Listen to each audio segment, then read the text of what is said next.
Welcome to my Gulabs. ఇవాళైతే మేము గులాబ్ జామున్ చేయబోతున్నాం. హాఫ్ డే కాబట్టి ఇంకా న్యూ ఇయర్ కూడా వస్తుంది. న్యూ ఇయర్ రేపే కాబట్టి ఇంకా అందుకని స్టార్ట్ చేసాం అనమాట. అది ఎవరు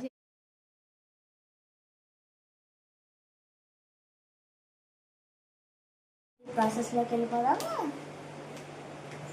ఫస్ట్ అయితే దీన్ని కట్ చేసుకోవాలి.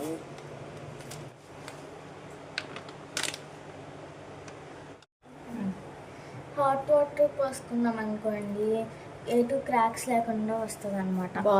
బాల్స్ క్రాక్స్ లేకుండా వస్తాయి. వేడిగా ఉంటుంది కాబట్టి మొత్తం ఇలా వేసుకుంటారు.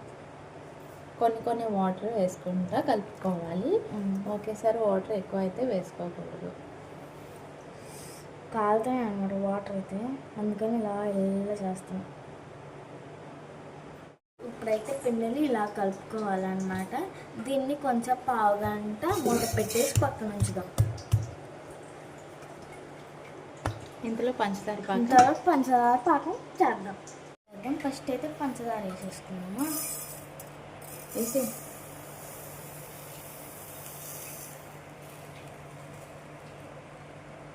షుగర్కి 2 గ్లాసులు వాటర్,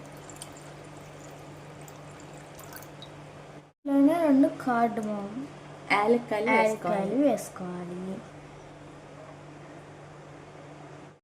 ఇలా అయితే తిప్పుకుంటూ ఉండాలి, లేదంటే పంచదార అడుగంటిద్ది. పాకం అయితే రెడీ అయిపోయింది. ఉండలైతే పాకం అయితే రెడీ అయిపోయింది. మనం వెళ్ళి ఉండలు చేద్దాం. ఇప్పుడైతే చూసేద్దాం. దీన్ని ఒకసారి అయితే కలుపుకోవాలి.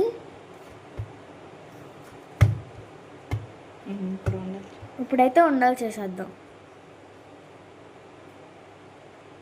ఉండలు చేసుకోవాలి.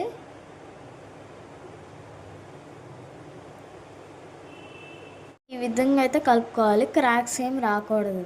ఇలా బాల్స్ అయితే చేసుకోవాలి. ఒక్కొక్కటిగా బాల్స్ అయితే చేసేద్దాం. అన్నీ తయారైపోయినాయి అన్నమాట. ఇప్పుడు ఆయిల్ అయితే డీప్ ఫ్రై 5 నిమిషాల పాటు వేడి చేసుకొని ఉంచుకోవాలి. ఆ ఉండల్ని దాంట్లో వేసేద్దాం. చాలా జాగ్రత్త.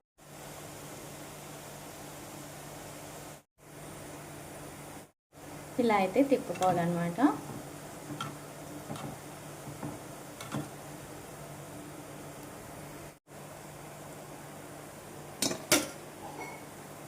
డార్క్ బ్రౌన్ కలర్లో అయితే రావాలి. పాకం చల్లారిన తర్వాత అయితే వేసుకోవాలి. గులాబ్ జామున్లు అయితే వేసేసుకున్నాం. ఇప్పుడైతే ఫస్ట్ అయితే ఇలా ఒకసారి తిప్పుకోవాలి. తర్వాత ఇంకా పొయ్యి మీద ఉన్నాయి. తర్వాత అయితే దీనిలో వేసి పెట్టేస్తాము. పావు గంట సేపు పక్కన ఉంచుకోవాలి. ఇవి కూడా అయిపోయినాయి. ఇవి కూడా పాకంలో వేసేద్దాం. ఇలా మిక్స్ చేయాలి. ఇది పట్టుకొని ఇలా ఇప్పుడైతే ఇలా మిక్స్ చేసుకోవాలి. మూత పెట్టేసి మూత పెట్టేసి ఇలా గరిటె తీసేసి మూత పెట్టేసి ఒక పావు గంట సేపు అయితే ఉంచుతాం. మూత పెట్టి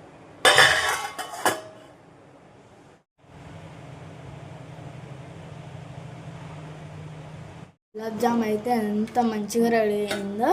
అందరికీ అయితే హ్యాపీ న్యూ ఇయర్. ఇప్పుడైతే టేస్ట్ చేద్దాం. దీన్ని అయితే సబ్స్క్రైబ్